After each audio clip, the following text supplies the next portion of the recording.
Chapter 8. I am saved from certain death by being killed. I'd never existed in two places at once before. I decided I didn't like it.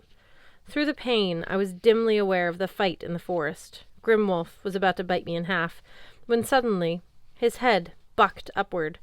Now Alex was straddling his neck, pulling her cord so tight around the dragon's throat that he thrashed and stuck out his forked black tongue. TJ and Mallory rushed in front of me, acting as a shield. They yelled at Grimwolf, waving their weapons and trying to herd him back. I wanted to help them. I wanted to get to my feet, or at least roll out of the way, but I was paralyzed, on my knees, trapped between Valhalla and my Uncle Randolph's study. I told you, Randolph. Loki's voice dragged me further into the vision. See? Blood is thicker than water. We have a solid connection. The hazy white scene resolved into full color. I knelt on the oriental carpet in front of Uncle Randolph's desk, sweating in the square of sunlight that was tinted green from the stained glass transcom. The room smelled of lemon, wood polish, and burning meat. I was pretty sure the second odor was coming from my face.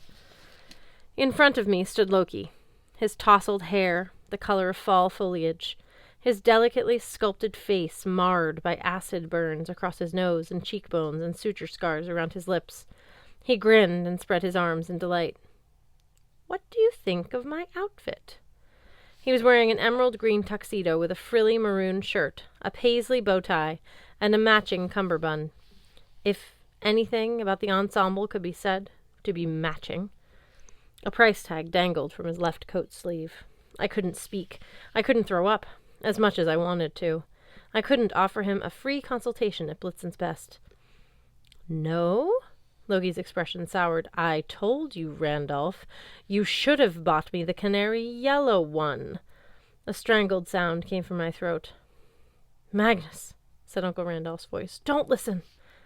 Loki extended his hand, the ends of his fingers smoking. He didn't touch me, but the pain across my face tripled, as if someone were branding me with an iron. I wanted to collapse, to beg Loki to stop, but I couldn't move. I realized I was seeing everything through my uncle's eyes.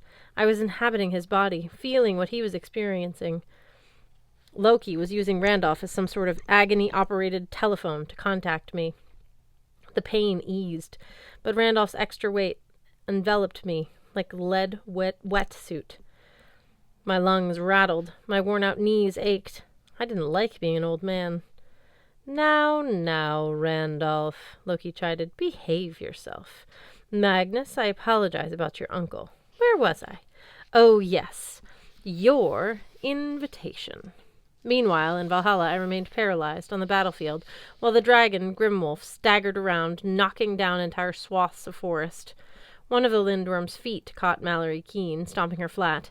TJ yelled and waved pieces of his now broken rifle, trying to draw the monster's attention.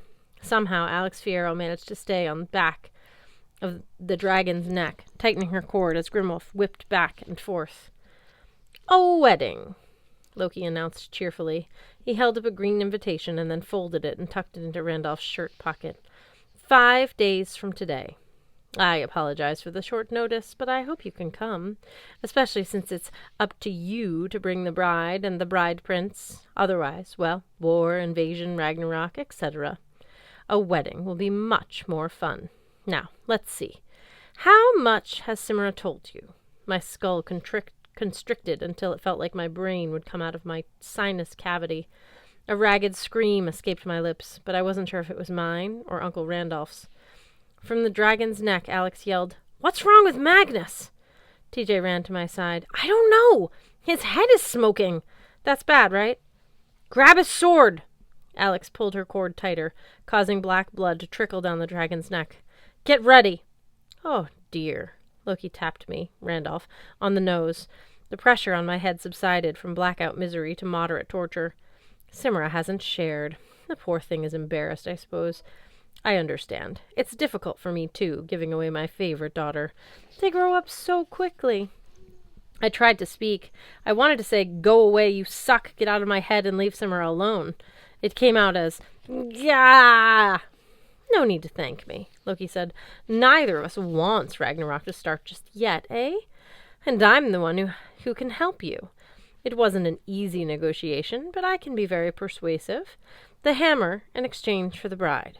A one-time offer. I'll tell you more when you secure the bride prince. Now! Alex yelled. She pulled her wire so hard the dragon arched his back, separating the segments of armored hide that protected his belly. TJ charged forward and thrust my practice sword into the soft spot below Grimwolf's heart. TJ rolled aside as the monster came down with its full weight, impaling himself. Alex leapt from the lindworm's neck, her garrote dangling from one hand, slick with blood.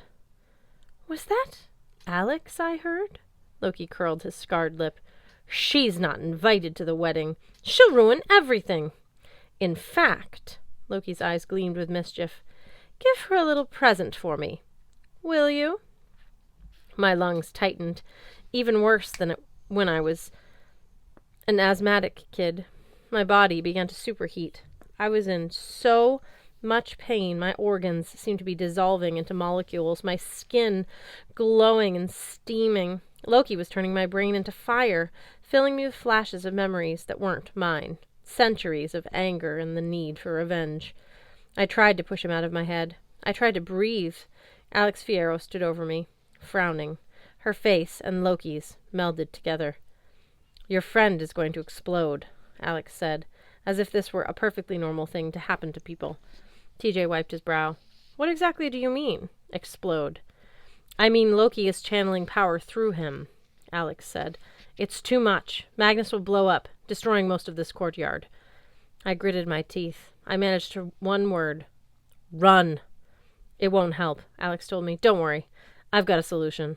She stepped forward and calmly wrapped her metal wire around my neck. I managed another word. Wait. It's the only way to get him out of your head. Alex's brown and amber eyes were impossible to read. She winked at me. Or maybe that was Loki, his face glowing hazily just under Alex's skin. See you soon, Magnus, said the god. Alex yanked both ends of her garrote and snuffed out my life.